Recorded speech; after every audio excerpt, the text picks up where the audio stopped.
Hi, this is Attila 16 and this is a replay of Wargame European Escalation. Now in this game, this is a very huge battlefield and this is a very big battle. So it will be extremely difficult to explain what's happening. But I'll focus on what I did because for the rest I have no idea what happened. But that's part of the charm of this game. Alright, so here you can see that I have a huge convoy. It's my troops.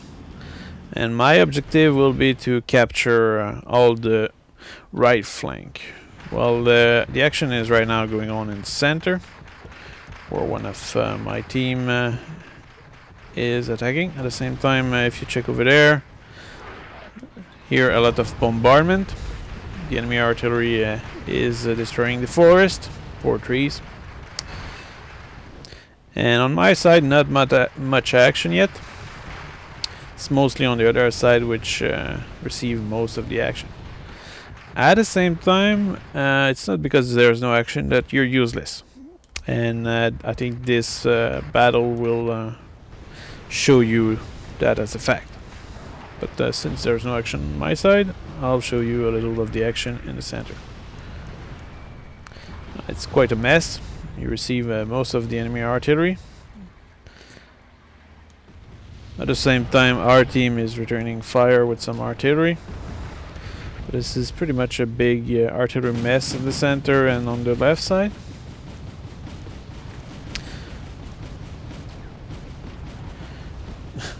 This just show how fun is this game. So much action in the center. Okay, well on my side, my goal was to secure the right side, which I did pretty quickly. At the same time, since this guy in front of me did not receive much attack yet, he decided to move and reinforce the center with his troop. As a result of this, he revealed his position to me, kinda, I believe. Well, actually, let's verify that. I will restrict the view to what I saw. Yeah, you can see that I'm seeing his army. And what I'm not seeing right now is the fact that there's nearly nothing between me and this. So I keep pushing forward and there's nobody to stop me at the moment.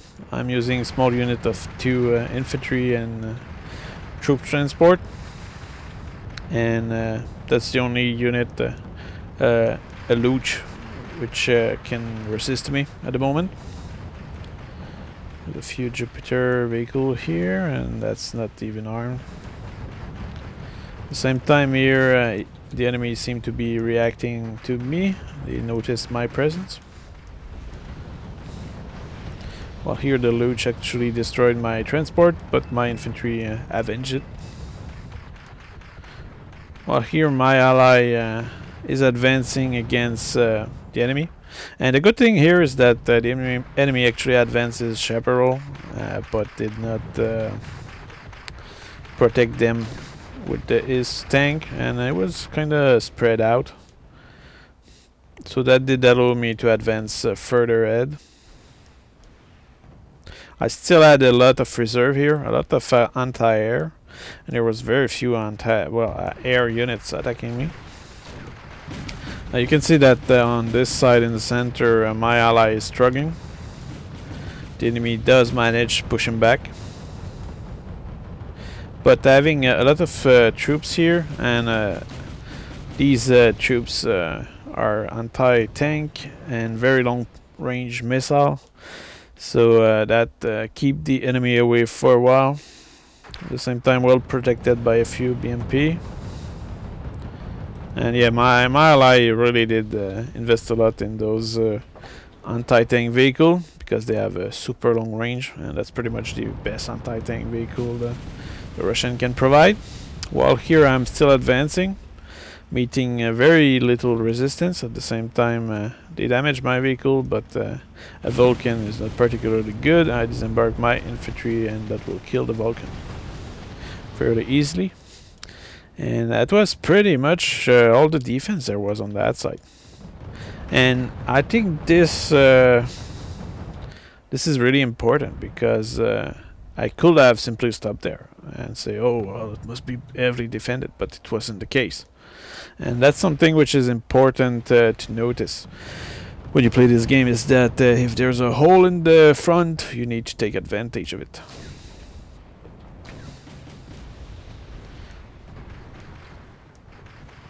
And actually what I'm doing here is exactly that. I'm bringing some Zato tank destroyer. And it will likely come from somewhere.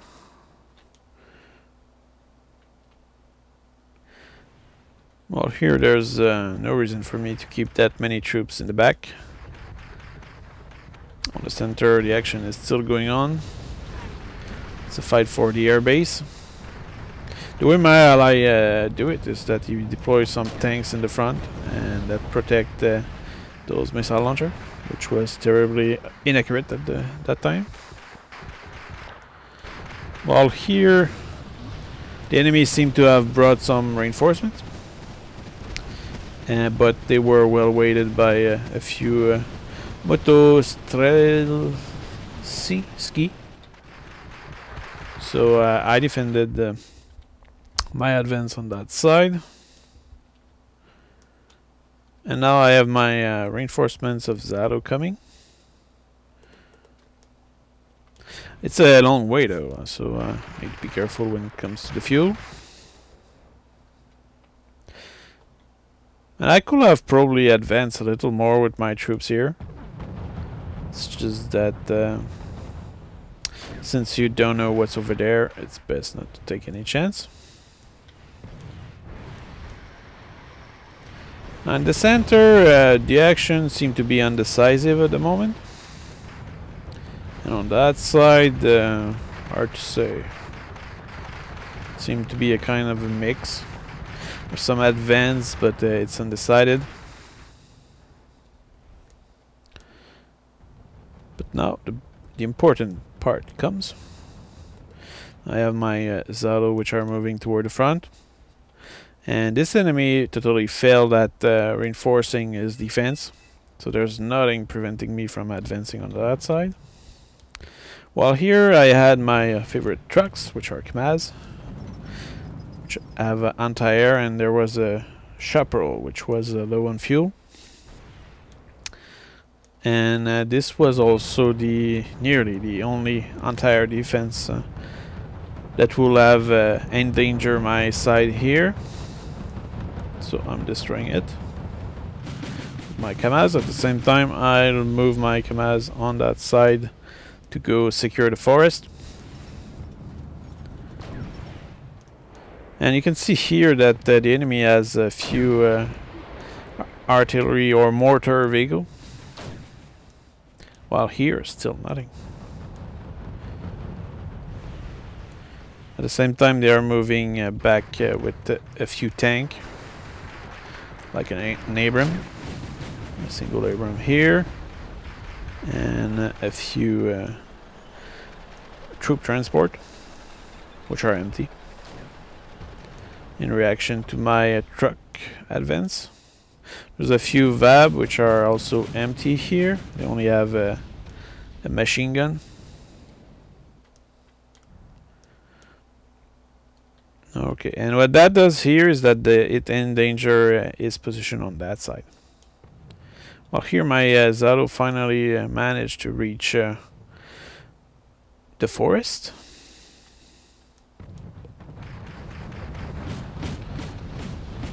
Now the enemy is shooting artillery in the forest here, but I moved my trucks over here so they are safe, and it's kind of a waste of ammo at the same time. While on the left flank, we seem to be in bad position actually. No, it's not that bad, but my ally is moving with infantry, so that means that he probably won't be able to pierce. At the same time, there's only a few flak units which are there, but the The fact is that we're not advancing. While here we don't seem to advance here as well. At the same time, we have some good tank here, so that's the good thing. While here, the enemy is reacting to my truck presence here, but that's not important. These are expendable trucks, and their tank are now turning toward my troops, which are hidden here, because I have a command vehicle which is holding that zone.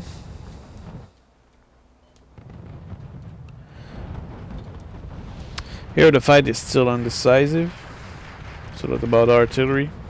The enemy has a few chasseurs, but not much to report. At the same time, we still have the majority of the map, and we're leading in the points. So we're still in good position. Well, on my side, I decided to bring a few choppers. And as I said earlier, the only defense there has been destroyed by my trucks. And now I have a good combination of troops, choppers and Zato. The Zato is a light, very fast moving vehicle. It's kind of good to surprise the enemy in rapid movement, which will be extremely useful in this case. Oh, there's something shooting something. No, you can see there that there's a chaparral coming. That means that the enemy very likely saw my my choppers. Here I have a recon chopper, which will allow me to have a good look on the enemy. My Zalo are engaging the enemy air defense in the forest there. But against Zalo, he doesn't have anything that can stop them. I have a luge, but which is not a particularly good anti-vehicle units. Now you can see that I'm moving toward the chaparral with my Zato here. That will secure my air support, which is in the back there. I don't know if I'll actually see this. Yeah, I see it. There's a small unit of recon over there. Now you can see the flak panther, not flak panther, but the anti-air here shot my Zato a little, but that was useless. Here my infantry, my 3 motor Streski defeated the small vehicle there, while here my troops are pushing this command vehicle away, but these 4 Zato are intercepting him. So that command vehicle is as good as dead. There we go. And now the good news about this is that they cannot bring any more reinforcements on that side. At the same time, when you look at the front here, there's nothing. So what I do is I move my troops, my choppers here, to clear out potential reinforcements that came before I neutralized that zone. And that mostly means a chopper as well as a starship. The starship can be a bit of a pain for my choppers because it can fire against air, but the chopper right here is only a missile chopper, so it doesn't kill anything. Now my choppers are not having a particularly good cannon, but they have rockets and missile. It's like the cheapest Russian choppers that I'm using now. That's the only interest. Now you can see when I tell you that it's a long way for my Zalo, they are running out of fuel.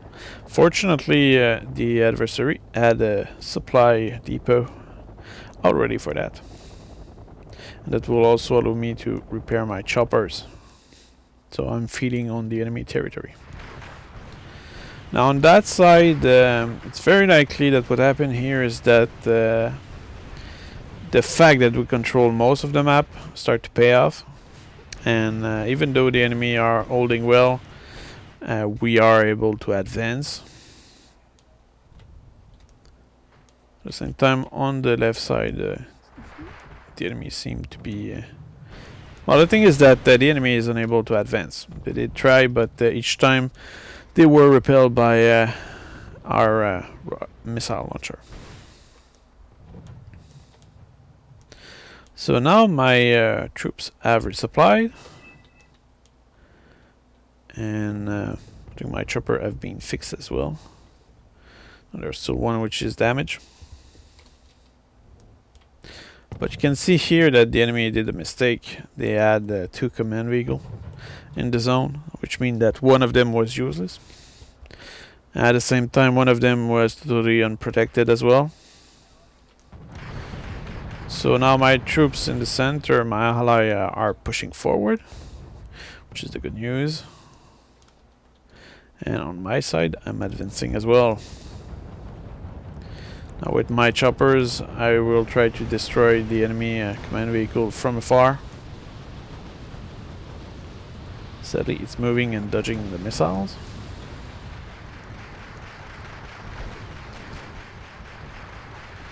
And also the choppers I'm using have a pretty bad accuracy, so it's pretty much shoot and pray.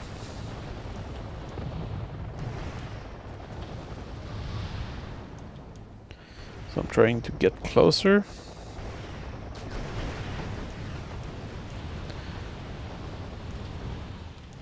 Okay, destroy the command vehicle. And the command vehicle are really expensive and they gives you a lot of points, which is the good thing about them when you kill them. And now what I do is I'm actually pushing forward to destroy the enemy artillery, which have been a pain since the beginning.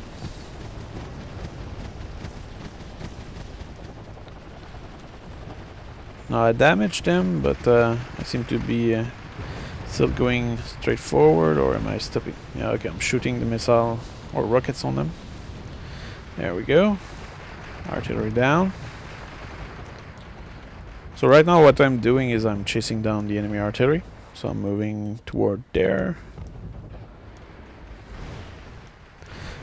And once the enemy artillery will be done for, it will be much easier for my ally to push forward.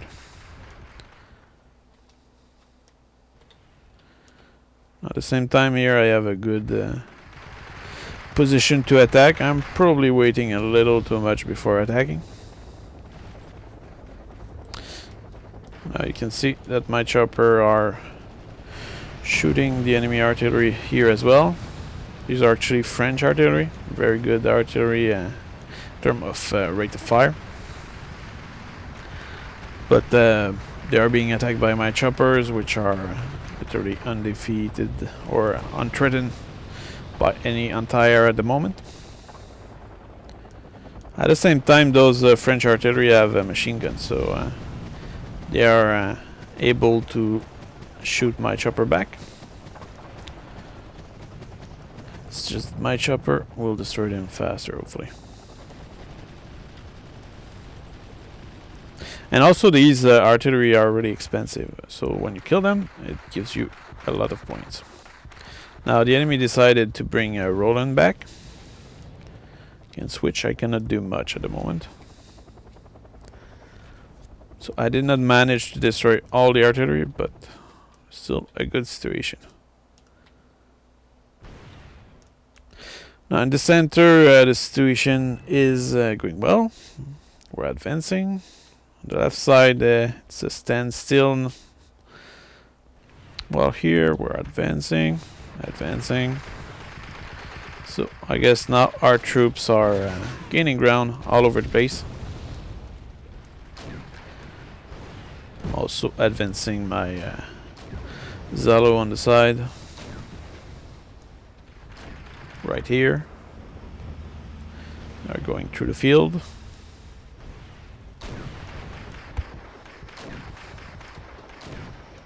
I think what made the success in the center was truly the missile.